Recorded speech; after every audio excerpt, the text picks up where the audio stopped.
Elmu Pranoto Mongso itu juga bukan karena saya ngerti Pak Harto, ya enggak. Cuman ketika saya ngobrol sama Pak Harto, saya melihat ada 2 poin itu yang paling menjadi landasan dia di dalam memerintah. Tapi keawetannya Pak Harto 32 tahun itu juga tidak semata-mata karena Elmu Pranoto Mongso dan ilmu Katuranggan, tetapi pasti variabel apapun asalnya dari 2 itu. Katuranggan itu artinya dia mengenali setiap yang bekerja bersamanya, calon menterinya piye, cocoke sopo, sak piturute, maka permanen. Maka setiap menteri dia selama Orde Baru dulu dikenal orang semuanya. Benci pun kayak apa tapi orang kenal. Sekarang tidak kenal toh. Menkominfo sopo? Orang ngerti toh gue? Orang ngerti saiki. Mensesnek sopo? Ono per Mensesnek. Aku jarang ngerti ono pora. Jadi sekarang itu sudah tidak ada artinya semua itu. Nah di zaman Pak Harto serius deh. Ilmu Katuranggan adalah mengenali watak setiap orang. Ya, jadi tidak hanya ekspertasi kependidikannya, tapi juga watak dan kepribadiannya, kecenderungan budayanya, ya, terus apa namanya, bahkan dalam tanda petik nasibnya, hokinya, lucknya, apa jenis, keberuntungannya, itu coba dikenali. Bahwa tidak tepat, tidak apa-apa, tapi itu kita raba semuanya. Nah, itu ilmu Katuranggan, Dek. Ilmu Katuranggan itu harus dikenali oleh setiap orang tua yang punya anak. Anakmu bukan anakmu, kata Khalil Gibran, Khalil Gibran, ya Pak ya. Khalil Gibran, mergo kowe macane saka bahasa Inggris diterjemahke, akhirnya kowe Khalil Gibran ngono to. Wong Inggris ki jan kualik-walik. Khalil Kahlil. Ada petinju kickboxer namanya Ngimbi gitu ya, dari Nigeria. Penyiar mesti negimbi ngono kae, negimbi walah ngimbi, negimbi ora iso deh. Jadi mesti diwolak-walik itu Khalil Gibran. Jadi anakmu itu adalah ciptaan Allah dan Allah punya konsep tentang anakmu. Itu namanya Katuranggan. Nah, anakmu sendiri cari siapa dia. Maka dia meneliti lingkungannya, meneliti dirinya. Dia bercermin, ya. Dia lihat dirinya, lihat lingkungannya, lihat dirinya, terus menerus berdialektika. Nah dia bercermin mencari dirinya sendiri. Jadi anak itu meneliti dirinya. Karena dulu dia punya perjanjian sama Allah, ya sebelum lahir gini. Begitu lahir dia dibikin lupa menurut Sabrang. Nah maka begitu bayi lahir dia mulai meneliti, mengenali. Oh ini ibunya, oh ini udara, oh ini panas, oh ini dingin, dan seterusnya. Itu namanya ilmu Katuranggan. Mengenali diri. Nah, orang tua jangan mendidik anaknya seolah-olah dia adalah miliknya dan menjadi bagian dari obsesi orang tua. Nanti kalah hebat dari aslinya loh. Kalau anakmu itu ayam, jangan dibebek-bebekkan karena kebetulan yang populer bebek, kan gitu. Maka anakmu kamu rubah jadi bebek. Jadi pendidikan di dunia ini memang gitu. Jagung di kacang-kacangke, kacang di jagung-jagungke, bahkan kabeh dadekke sak jenis, cita-citanya sama, ya toh. Fakultas yang populer apa, yang paling laku apa, itu kan menunjukkan bahwa orang tua yang punya anak itu yang mengatur anaknya dan mencetak anaknya sesuai dengan obsesi atau nafsunya orang tua. Fuad itu orang yang betul-betul orang duwe iki lah, orang duwe ambisi, dadi dekan iki ya sendelik. Ojo nganti ngerti aku, ojo nganti ngerti ibu dan keluarga. Dan setelah jadi dekan selesai baru saya tahu dia jadi dekan. Ini pokoknya wong anu iki, wong rada jin lah, atau wong delik-delik gitu ya. Nah gini teman sekalian, Kiai Kanjeng keliling ke 5 provinsi atau 6 provinsi ya di Mesir. Ketika kami sampai ke Ismailia, kan pokoknya yang memberi pengantarnya Cak Fuad, yang memimpin acara Cak Fuad. Karena saya kan tidak begitu bisa bahasa Arab karena saya lebih pintar bahasa Inggris. Kalau pas di Arab ngomong begitu, kalau pas di Inggris saya balik. Saya lebih pintar bahasa Arab daripada bahasa Inggris kan gitu. Nah, begitu selesai di tengah-tengah acara, Gubernur Ismailia itu naik panggung langsung dan minta mikrofon dan langsung mengumumkan, saudara saya minta besok semua aparat yang mengurusi pendidikan kumpul di kantor gubernur. Karena saya malam ini merasa malu. Saya orang Arab, Dia bilang, kita semua orang Arab dan kita kalah bahasa Arabnya dengan tamu kita dari Indonesia yang dimaksud Cak Fuad. Padahal tamu kita itu tidak pernah sekolah di Arab. Jadi mulai besok kita harus mengadili diri kita sendiri. Kenapa kita kok kalah bahasa Arabnya? Karena orang Mesir kan terbiasa Arab Amiyah. Sementara Cak Fuad kan tidak ngerti Amiyah. Amiyah itu Arab pasaran. Tuh. Nah, Arabnya Cak Fuad Arab Fuskah gitu ya. Jadi ini contoh aja. Jadi sekarang untuk mengetahui seberapa tingkat dalam tanda petik penguasaan Cak Fuad kepada bahasa Arab itu Anda lihat saya aja. Aku iki sing cetha orang iso bahasa Arab di pesantren mingrong tahun seprapat diusir, dan itu belum sampai balaghah, belum sampai apa-apa, cuma ngapalin mahfudhot sama hadis beberapa dan mutolaah dasar dah. Tapi saya kan actingnya seperti bisa bahasa Arab tuh, Mas. Kan seolah-olah saya itu paham bahasa Arab. Itu karena saya dekat Cak Fuad, itu masalahnya. Jadi pokoknya kerungu-kerungu gini tak pamer arek-arek peti karo aku wis lumayan gitu. Nah, saya dengan kemampuan teaternya kan bisa acting ning ngarepmu koyo aku ngerti-ngerti ngono kan. Yang penting tidak salah kan gitu. Itu satu.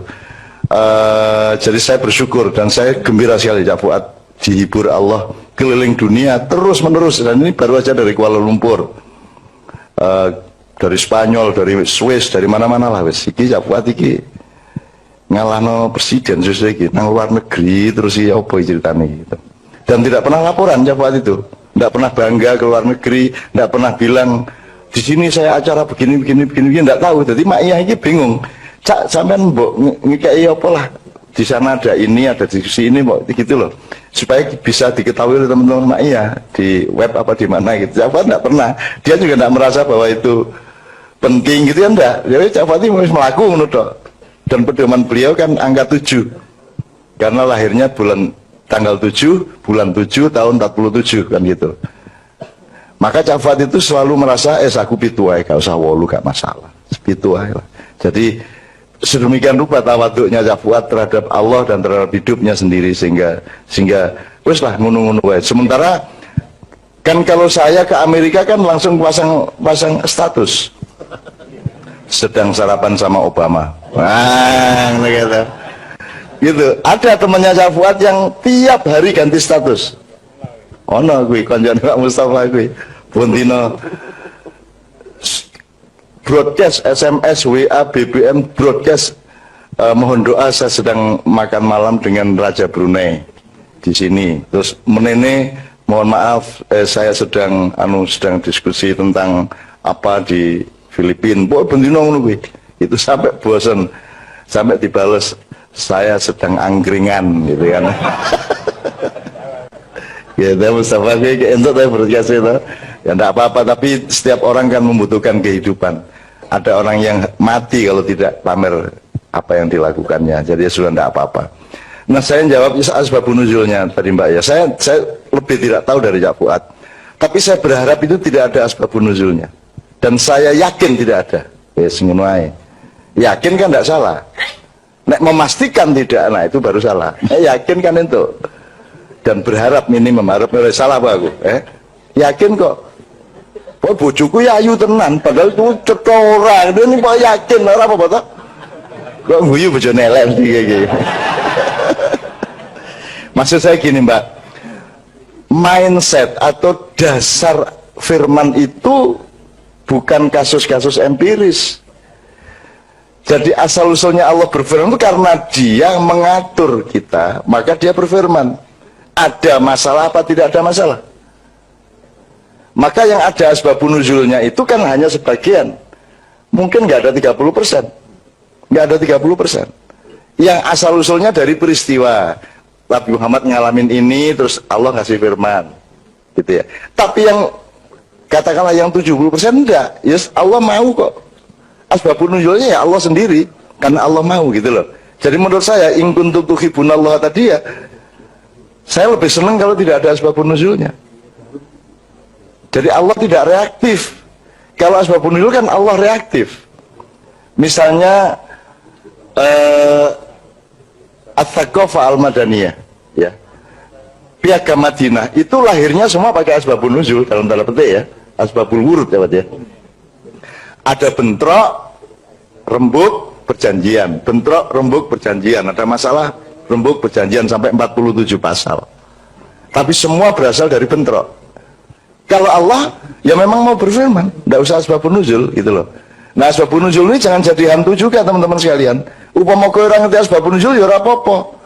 Apa kowe tuku soto kudu nyelidiki iki sing dodol soto jenenge sapa, agamane apa, kecambahe kulak ning ndi. Terus iki mangkok tuku ning Praga apa ning endi. Lah mati ora iso mangan kowe. Nek kowe nang warung dengan tafsir, nang warung tadabbur aja. Sing penting sehat pora, seger pora, sedep pora, margi apa ora, sehat pora kan ngono wae. Bah asal usulnya ra mudeng. Begitu juga kepada Al-Qur'an. Boleh Anda begitu. Tidak harus mengerti segala macamnya. Anggut toh ahli tafsir juga tidak akan pernah bisa menafsirkan alif lam mim. Alif lam mim selalu diterjemahkan hanya Allah yang tahu. Ngono ta? Ya seru aku nek hanya Allah yang tahu. Wis mesti ae. Lah apa kate ahli tafsir barang nek ngono bicara. Ya ta? Ya sing ngerti nek. Ya ro aku ya jan ya ro rek. Nek wallahu alam ya ro kabeh. Iki Kanjeng ini ke Mesir angger mulai bahasa Arab sidik-sidik ya rada iso sidik sak kalimat dua kalimat ini jawabnya wong Mesir ya mung wallahu alam. Jadi aku takon bahasa Arab fuskah rada tertib. Mereka kan tidak biasa neng toko gitu apa neng warung gitu. Kita mencoba bahasa Arab terus dia jawabnya ora wallahu alam ngono gitu. Nek sini sadaqallahul azim ngono kae. Kene iki arep praktek bahasa Arab dijawab sadaqallahul azim. Gitu teman sekalian. Jadi Anda jangan pusing sama asbabun nuzul, itu urusan para ahli tafsir. Dan kalau kita ngomong tadabbur itu yang langsung disarankan Allah, dianjurkan dan bahkan diwajibkan oleh Allah ya, karena kalimatnya kalimat perintah ya. Itu tidak menghalangi proses tafsir Muzammili untuk diterbitkan ya. Karena tafsir adalah bagian yang terpenting juga dari tadabbur. Kalau tafsir itu tulang berulangnya. Nek wong orang nganggo balungan kuwi nglemprek kaya sarung kan begitu. Jadi sangat penting tafsir Muzammili nanti kita tunggu terbitnya. Kira-kira gitu ya. Langsung kalau gitu samain aja sisan. Ilmu Pranoto Mongso itu juga bukan karena saya ngerti Pak Harto ya enggak. Cuman ketika saya ngobrol sama Pak Harto, saya melihat ada dua poin itu yang paling menjadi landasan dia di dalam memerintah. Tapi keawetannya Pak Harto 32 tahun itu juga tidak semata-mata karena ilmu Pranoto Mongso dan ilmu Katuranggan. Tetapi pasti variabel apapun asalnya dari dua itu. Katuranggan itu artinya dia mengenali setiap yang bekerja bersamanya. Calon menterinya piye, cocoke sopo, sak piturute, maka permanen. Maka setiap menteri selama Orde Baru dulu dikenal orang semuanya. Benci pun kayak apa tapi orang kenal. Sekarang tidak kenal toh. Menkominfo siapa? Orang ngerti toh gue? Orang ngerti saiki. Mensesnek siapa? Ono Mensesnek. Aku jarang ngerti ono orang. Jadi sekarang itu sudah tidak ada artinya semua itu. Nah di zaman Pak Harto serius deh. Ilmu Katuranggan adalah mengenali watak setiap orang. Ya. Jadi tidak hanya ekspertasi kependidikannya, tapi juga watak dan kepribadiannya, kecenderungan budayanya, ya, terus apa namanya, bahkan dalam tanda petik nasibnya, hokinya, lucknya, apa jenis, keberuntungannya, itu coba dikenali bahwa tidak tepat, tidak apa-apa, tapi itu kita raba semuanya, gitu loh. Kan ono wong sing ada orang yang pintar matematik tapi tidak suka, maka dia pergi ke yang lain. Ada orang yang suka matematik tapi dia tidak berbakat matematik. Itu salah satu ujian Allah dan kemesraan Allah dengan kita. Maka kita jangan pusing-pusing juga, gitu loh. Maksud saya, ya sudah ngikut aja, ya sudah ngikut.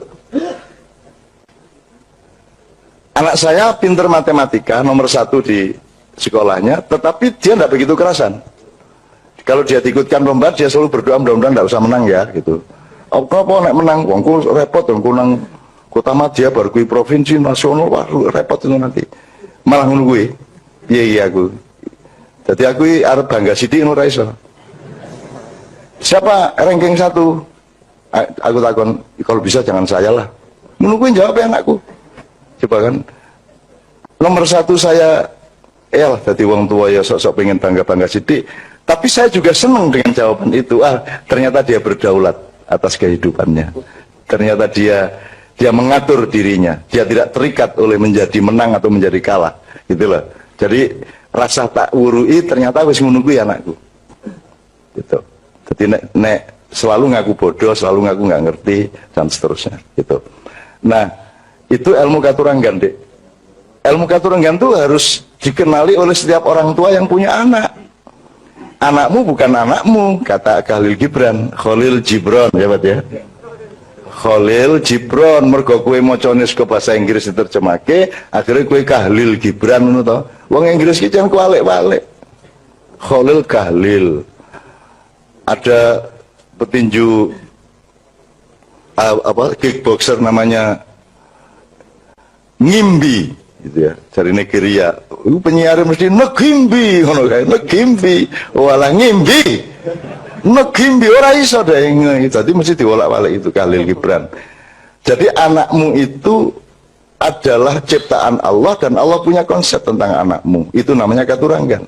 Nah, anakmu sendiri cari siapa dia. Maka dia meneliti lingkungannya, meneliti dirinya. Dia bercermin, ya. Dia lihat dirinya, lihat lingkungannya, lihat dirinya, terus menerus berdialektika. Nah, dia bercermin mencari dirinya sendiri. Jadi anak itu meneliti dirinya. Karena dulu dia punya perjanjian sama Allah, ya sebelum lahir gini, begitu lahir dia dibikin lupa menurut Sabra.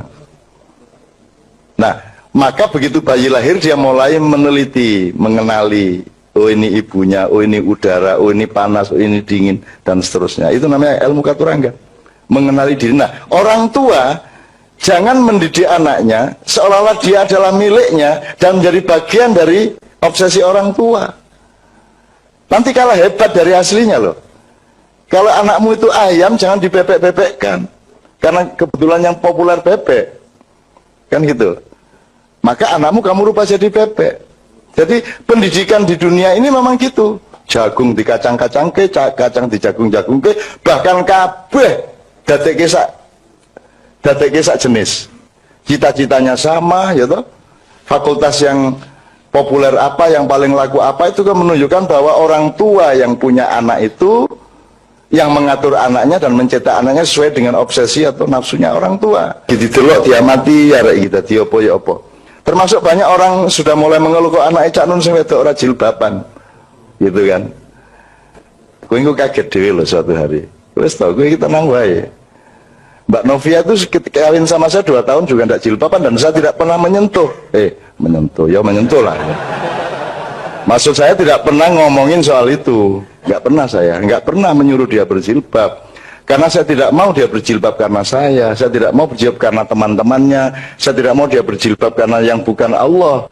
Yang penting saya proses, saya dorong terus uluhiyah di dalam dirinya, dialektika dengan Allah, itu saya proses terus, sampai akhirnya dia pasti punya cita-cita sendiri, cuman dia butuh proses budaya, butuh momentum hidayah, butuh tahap-tahap, di mana dia akan, kalau sudah mengambil keputusan, dia akan mantap, semantap-mantapnya.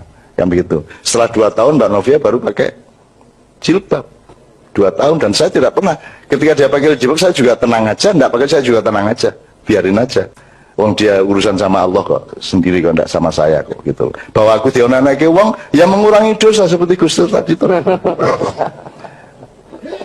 Kalau belok sedikit ke Gus Dur, teman-teman sekalian, saya bersyukur bahwa saya itu orang yang mungkin sangat lemah ya dibanding Gus Dur. Gus Dur orang yang sangat kuat, saya itu orang lemah, hati saya lemah gitu ya.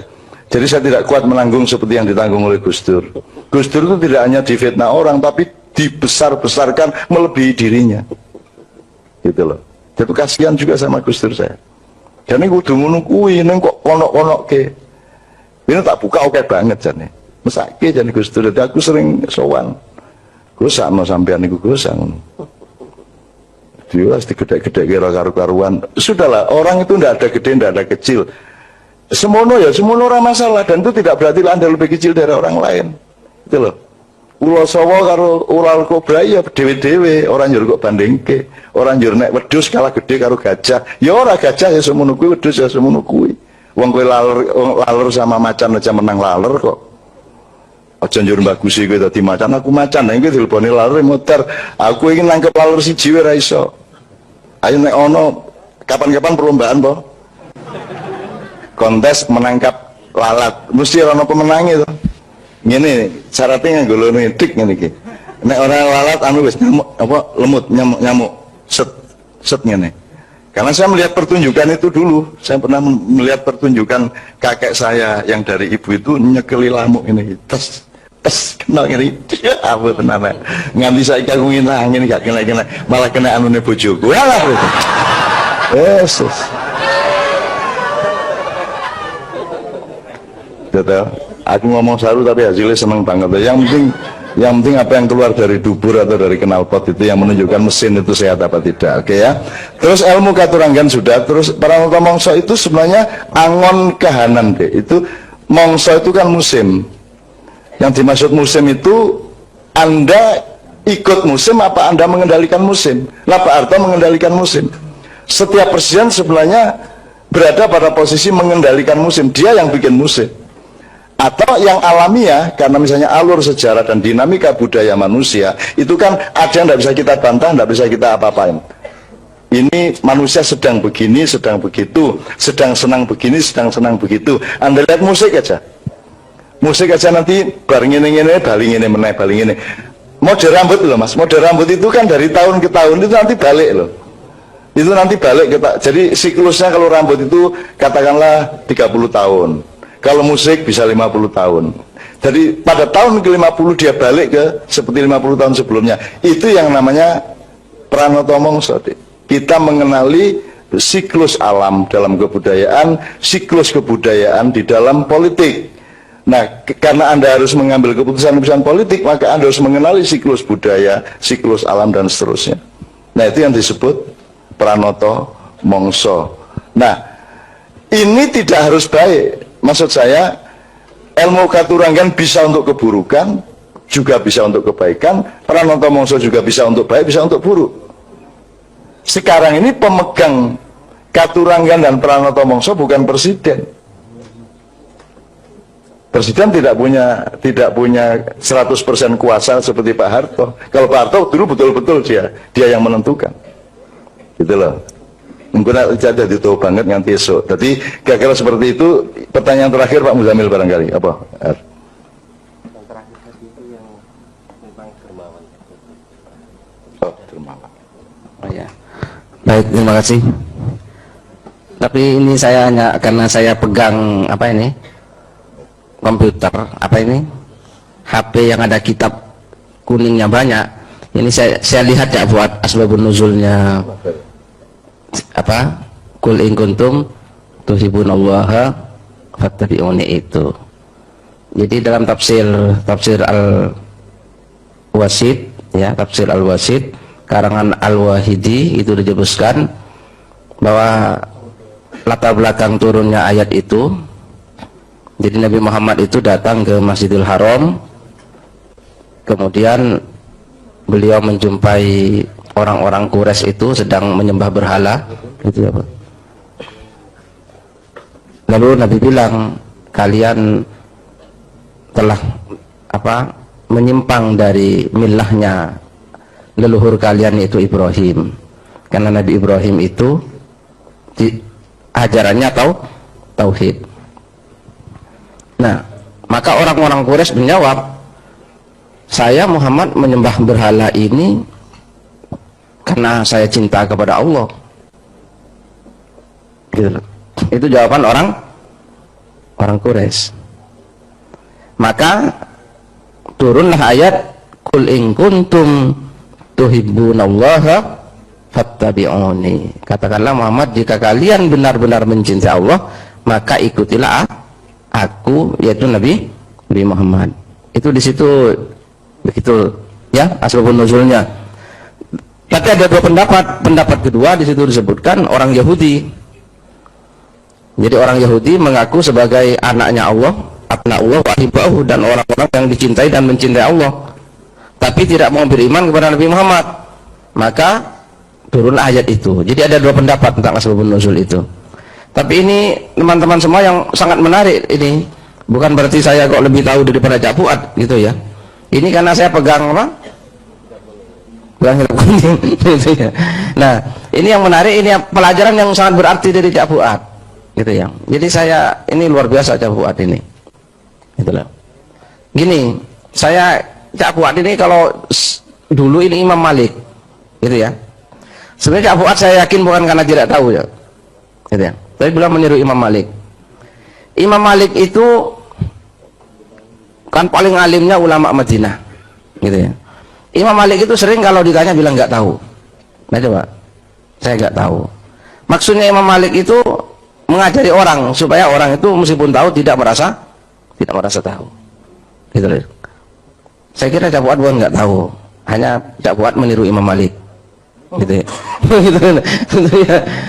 Lalu Imam Malik sering didatangi orang, ditanya, nggak tahu, kamu tanya sama orang lain saja. Nah gitu loh. Bahkan pernah satu saat Imam Malik itu ditanya oleh orang 48 pertanyaan. Coba bayangkan.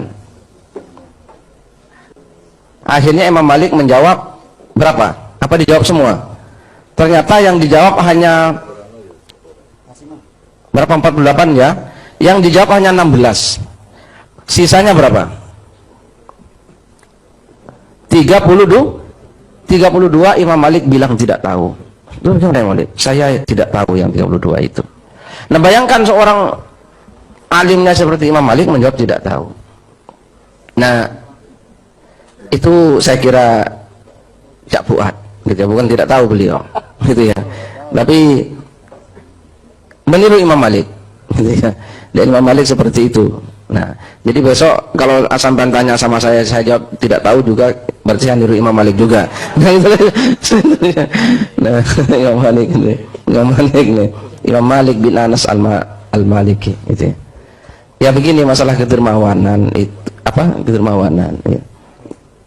Ya memang yang disebut dermawan itu bukan karena memberi untuk mendapatkan yang lebih, iya, termasuk tidak apa ya, memberi kesempatan kepada orang lain, itu kedermawanan gitu ya. Al-isar, isar itu mengalah itu orang yang dermawan. Jadi kalau sampean antri gitu ya, terus karena melihat ada ibu-ibu atau siapa yang lebih berhak lebih dulu dari sampean nggak usah ngasih uang sama dia kan, tapi sampean mengalah, oh ya sudah lebih dulu, itu juga bagian. Terus sampean kalau dermawan juga kalau naik mobil pelan biar yang lain nyalip semua, nah itu dermawan juga itu. Ini lebih terburu-buru daripada saya, nah itu ya, itu juga dermawan. Jadi itu mengalah itu juga dermawan. Jadi tidak harus dengan memberi. Oke, kalau urusan dermawan dan sedekah Pak Mustafa orangnya gitu ya, karena memang Pak Mustafa yang paling banyak bersedekah kepada kita, memberikan apa saja, dan kita cukup dengan bermodalkan pendengaran yang tajam. Sebelum Pak Mus, saya nyambungkan dengan beberapa diskusi teman-teman di Nahdlatul Muhammadiyin malam Kamis kemarin, diskusi yang ke-245. Ada kaitannya dengan apa yang kita perbincangkan malam hari ini. Teman-teman kemarin diskusinya tentang dilarang istiqomah di sembarang tempat gitu ya. Kita kemarin menangkap bahwa ada gejala saat ini gagal move on atau statis atau mandek itu dianggap sebagai bentuk istiqomah gitu. Sehingga yang seharusnya bukan harga mati diharga matikan, yang seharusnya itu bisa lebih dinamis dan menemukan bentuk baru yang lebih tepat justru dimampatkan atau dimandekkan gitu. Teman-teman kemarin menyimpulkan bahwa jalan yang dirintis atau dibuat oleh para pendahulu kita atau para ulama, entah para leluhur dan lain sebagainya untuk menuju ke Allah itu sudah diketahui dan dipelajari oleh musuh-musuh Islam, sehingga di sepanjang jalan itu dipasang jebakan-jebakan, dibuat jalan-jalan palsu, sehingga kita kesulitan untuk menemukan jalan yang sesungguhnya dibuat itu. Maka disitulah yang disebut dengan istiqomah untuk tetap berijtihad, istiqomah untuk tetap mencari sesuai dengan kedaulatan kita, dengan cinta itu. Maka apapun yang saat ini sepertinya sudah matang dan sudah mandek, membuka ruang kemungkinan bagi kita untuk menemukan sesuatu yang baru, terus untuk mencari yang baru, dan itu bukan berarti tidak istiqomah.